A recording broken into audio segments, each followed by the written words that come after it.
امام صادق علیہ السلام فرماتے ہیں جو کوئی شب جمعہ کو سورہ واقعہ پڑھے صرف 5 سے 10 منٹ لگتی ہے، احبہ اللہ، خدا اس کو دوست رکھتا ہے، اس کو پسند کرتا ہے۔ اور ہمارے لیے یہ بہت بڑا امتیاز ہے کہ خدا ہمیں دوست رکھتا ہے، خدا ہمیں چاہتا ہے۔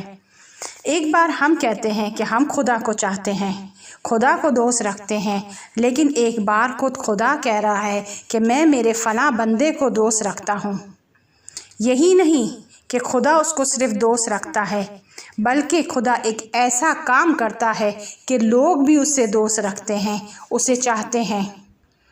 اس کے علاوہ شب جمعہ اس سورے کی تلاوت کی برکت سے خدا اسے آفتوں اور بلاؤں سے دور رکھتا ہے، فقر و فاقہ کو اس سے دور کرتا ہے۔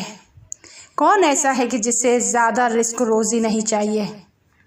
جو کوئی شب جمعہ سورہ واقعہ کو پڑھتا ہے، امام صادق علیہ السلام فرماتے ہیں خدا اس کو بہشت بری میں امیر المؤمنین علیہ السلام کا ہم نشین قرار دے گا، امیر المؤمنین علیہ السلام کے رفقا میں سے قرار دے گا۔ یہ ایک بہت بڑی بات ہے۔ تمام انبیاء، تمام اولیاء اس بات کی آرزو رکھتے ہیں کہ وہ مولا علی علیہ السلام کے جوار میں ہوں۔ ہر شب جمعہ سورہ واقعہ پڑھنی ہے، صرف 5 سے 10 منٹ لگتے ہیں۔